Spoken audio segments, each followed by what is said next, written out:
Hello বন্ধুরা, সবাই কেমন আছেন? তো আপনাদের মাঝে নিয়ে আসলাম নতুন একটা রেসিপি। পুঁটি মাছের ঝোল রান্না করে দেখাবো।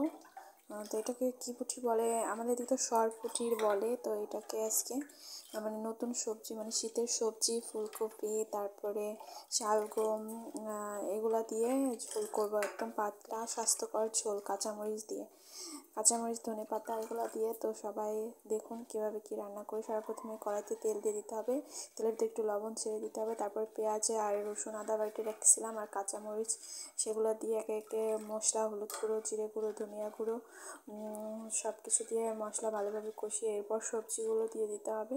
সবজিগুলো দিয়ে ভালোভাবে নাড়াচাড়া করে কষিয়ে নিয়ে পানি দিয়ে ঢাকা দিয়ে রাখতে হবে।